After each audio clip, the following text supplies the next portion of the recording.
Hello, good evening, everyone. So very quickly today I will tell you something about the Shanti bill. Okay, Shanti bill जिसको president ने भी accent दे दिया है, किस चीज से रिलेटेड है? शांति बिल जो है ये न्यूक्लियर एनर्जी को प्राइवेटाइज करेगा इंडिया में. ठीक है, न्यूक्लियर एनर्जी जो है वो आज तक सिर्फ कौन रन कर रहा था? Nuclear power corporation of India limited. ठीक है, और इसकी जो मोनोपोली है वो इस बिल से खत्म हो गई. ठीक है, तो ये बिल ने क्या किया? ये बिल ने अलाउ कर दिया किस किस को? प्राइवेट सेक्टर को, ज्वाइंट वेंचर्स को और फॉरेन एंटिटीज को न्यूक्लियर पावर प्लांट्स बनाने के लिए, ऑपरेट करने के लिए इंडिया में. ठीक है, इनका जो सप्लायर होता था न्यूक्लियर पावर प्लांट्स का, पहले अगर कोई डैमेज होता तो supplier would be responsible for everything. ठीक है, लॉसेज, डैमेजेस सप्लायर की लाइबिलिटी थी. तो अब जो है इसमें सप्लायर लाइबिलिटी भी क्या कर दी उन्होंने? वो खत्म कर दी. ठीक है, तो अब लाइबिलिटी किसके पास है? ऑपरेटर के पास. लेकिन ऑपरेटर के लिए एक बहुत अच्छी न्यूज है इसमें. पहले लाइबिलिटी होती थी अनलिमिटेड, मींस डैमेज जितना हुआ 100 करोड़, 1000 करोड़, 12,000, 15,000 करोड़, तो उतना ही पे करना था किसको?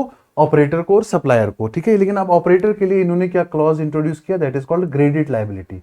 ग्रेडेड लाइबिलिटी, ग्रेडेड लाइबिलिटी मतलब जो बड़े रिएक्टर्स हैं वो, उनके लिए मैक्सिमम जो लॉस का लाइबिलिटी है वो है 3000 करोड़.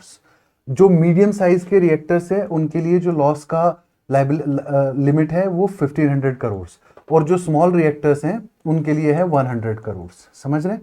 तो इसका ये मतलब है कि अगर लॉस अप टू 3000 करोड़ है तो कौन पे करेगा? ऑपरेटर. अगर उससे ज्यादा है तो शांति बिल ये कहता है कि हम एक न्यूक्लियर लायबिलिटी फंड भी एस्टेब्लिश करेंगे. उस फंड से फिर पैसा निकाल के डैमेजेस को क्या किया जाएगा? कंपनसेट किया जाएगा. अगर उसमें भी एम्पल पैसा नहीं है तो फिर central government will take the responsibility. कौन रिस्पॉन्सिबिलिटी लेगा? Central government. तो ये इंडिपेंडेंस से लेके आज तक पहली दफा ऐसा हुआ कि हमारा न्यूक्लियर सेक्टर जो है वो प्राइवेटाइज हुआ. ठीक है, न्यूक्लियर सेक्टर में दो लॉज थे हमारे. एटॉमिक एनर्जी रेगुलेशन, जो रेगुलेटर का काम कर रहे थे, न्यूक्लियर सेक्टर को रेगुलेट कर रहे थे. इसी के under atomic energy regulatory board भी एस्टेब्लिश हुआ था. ठीक है, और civil liability nuclear damages act, इसको कहते हैं CLND एक्ट.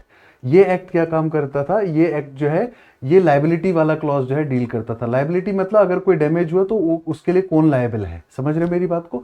ठीक है, लेकिन सेंटर ने अभी भी स्ट्रेटेजिक कंट्रोल अपने पास रखा, जैसे fuel production, heavy water manufacturing और रेडियो एक्टिव वेस्ट मैनेजमेंट. ये अभी भी कौन करेगा? सेंट्रल गवर्नमेंट के अपने कंट्रोल में रहेगा. और एटॉमिक एनर्जी रेगुलेटरी बोर्ड को जो है इसमें एक चीज मिला, that is called statutory powers. क्योंकि ये अब स्टेट्यूट, ये अब एक लीगल एंटिटी बन गया और इसको क्या मिल गया? Statutory status. इसका मतलब क्या है कि अब ये जो भी काम करेगा it will be responsible to the parliament. ये आंसरेबल टू द पार्लियामेंट होगा. समझ रहे मेरी बात को? ठीक है, सप्लायर लाइबिलिटी खत्म, ऑपरेटर लाइबिलिटी जो है वो एस्टेब्लिश कर दी गई. और एक और चीज इसमें है, एटॉमिक डिस्प्यूट ट्रिब्यूनल जो है वो एस्टेब्लिश किया जाएगा.